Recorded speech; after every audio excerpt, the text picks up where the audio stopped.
అదే RTV app వార్తల్ని క్షణాల్లో చదివే అవకాశం ఉంటుంది. ఒక న్యూస్ పేపర్, ఒక టెలివిజన్ ఛానల్ మీ చేతుల్లో ఎప్పుడూ ఉంటాయి. ఈరోజు జరిగే సమావేశానికి ప్రాముఖ్యత గురించి మీలో ఉన్న అనుమానం ఏమిటంటే, ఇంపార్టెంట్ మీటింగ్ అంటే వైఎస్ఆర్ కాంగ్రెస్ పార్టీ ప్రతి క్షణము ఇంపార్టెంట్గానే తీసుకుంటుంది, ప్రతి సమావేశాన్ని ఇంపార్టెంట్గానే తీసుకుంటుంది.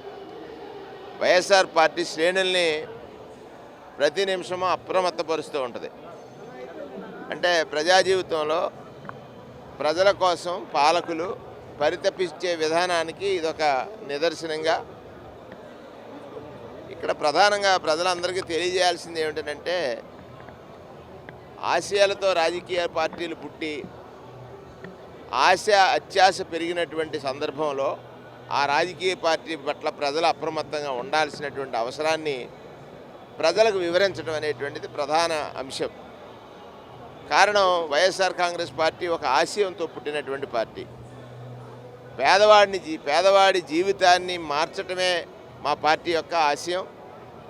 ఈ ఆశయాన్ని 10 మంది ఆశపరులు ఎలా అడ్డుకోవాలి అనేటువంటి ఒక ప్రయత్నం చేస్తూ ఉన్నారు. ప్రధానంగా రాజకీయాల్లో వినకూడనటువంటిది, రాజకీయ నాయకులు ఎవరు మాట్లాడకూడనటువంటిది, రాజకీయ పార్టీలు రాజకీయ నాయకుల లక్ష్యాలు లక్షణాలు ఒకటే ఉండాలి, పేదరికంలో ఉన్న వారికి సహాయం జరగాలనేటువంటిది. ఆ సహాయం చేసినటువంటి 4.5 సంవత్సరాల్లో చెప్పినటువంటి ప్రతి మాట అమలు చేసి 99% హామీలు అమలు చేసినటువంటి ఈ రాష్ట్ర ప్రభుత్వాన్ని ఆశయం లేని ఆశ మాత్రమే ఉండి అది కాసుల కోసమే అన్నట్టుగా ప్రవర్తించేటువంటి వారు, ఆశపరులందరూ కలిసి ఈ ఆశయాన్ని దెబ్బతీయాలి, పేదవాడికి సహాయం జరగడానికి వీల్లేదు.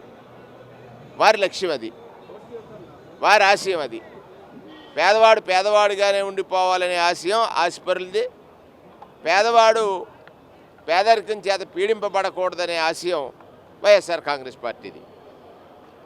ఈ వైఎస్ఆర్ కాంగ్రెస్ పార్టీ తీసుకున్న ప్రతి నిర్ణయం కూడా పేదవాడి జీవితంలో మార్పు కోసమే. పేదవాడు ఏ సందర్భాల్లో తన పేదరికం చేత భయకంపితుడవుతున్నాడు, లేదా పేదరికం చేత పీడింపబడుతున్నాడు, ఆ సందర్భంలో పెద్దవాడి దగ్గర లొంగిపోతున్నాడు, ధనవంతుడి దగ్గర లొంగిపోతున్నాడు. మా ముఖ్యమంత్రి గారు అదే అంటారు, ఇది ఒక క్లాస్ వార్ అని. నిన్న జరిగినటువంటి తెలుగుదేశం జనసేన పొత్తు చిత్తయింది. ఎక్కడ చూసినా కూడా పొత్తు అని అన్నాడు చంద్రబాబు నాయుడు, పవన్ కళ్యాణ్ గారు. అది చిత్తుగా ఆ ప్రజలు ఎవరైతే నాయకులు ఉన్నారో వారందరూ కూడా చిత్తు చేసి చూపించారు. ఖచ్చితంగా చిత్తయింది. ఎక్కడ చూసినా చూడండి, ఆశావాహులు వాళ్ళు వ్యక్తం చేస్తున్నటువంటి బాధల్ని, అంటే పవన్ కళ్యాణ్ నమ్మి వారి వెనక నడిచినటువంటి వారికి సీట్లు రాక, వాళ్ళు ఒక సరదా, ఒక ఫ్యాషను, ప్రజా జీవితంలో ప్రజలకు మంచి చేయాలని వచ్చినటువంటి వాళ్ళందరికీ కూడా వాళ్ళ నిరాశ మిగిల్చారు. అందుకే చిత్తయిందని నేను అంటాను. చంద్రబాబు నాయుడు ట్రాప్లో పవన్ కళ్యాణ్ పడ్డాడు. తన సీటు తాను డిక్లేర్ చేసుకోలేని స్థితికి వెళ్ళాడంటే ట్రాప్లో పడ్డాడని లెక్క.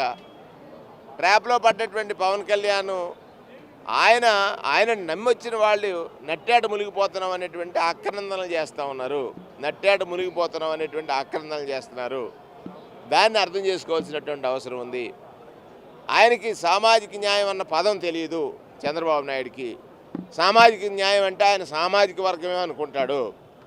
ఇక్కడ జగన్మోహన్ రెడ్డి గారు తీసుకున్న నిర్ణయం దేశానికి ఆదర్శమైంది. సోషల్ జస్టిస్లో, అంటే సోషల్ ఇంజనీరింగ్లో జగన్మోహన్ రెడ్డి గారికి ఎవరు సాటి రానట్టుగా ఎస్సీలు, ఎస్టీలు, బీసీలు, మైనారిటీలకు ఆయన సీట్లు కేటాయింపు కానీ, గతంలో 5 సంవత్సరాలు పదవుల కేటాయింపులో కానీ, గత 5 సంవత్సరాలు సంక్షేమం కేటాయింపులో కానీ జగన్మోహన్ రెడ్డి గారికి ఎవరూ సాటి రారనేటువంటిది అర్థమైనటువంటి అంశం.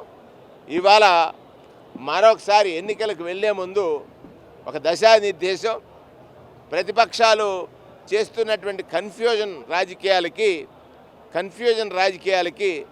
ప్రజలు కన్ఫ్యూజ్ కాకుండా చూడాలనేటువంటిది లక్ష్య నిర్దేశం. దానికోసమే ఈరోజు ఈ సమావేశం. మరిన్ని వీడియోస్ కోసం ఛానల్ ని సబ్స్క్రైబ్ చేయండి. లేటెస్ట్ అప్డేట్స్ కోసం వాట్సాప్ ఛానల్ ని ఫాలో చేయండి. అండ్ లింక్ డిస్క్రిప్షన్ లో ఉంది.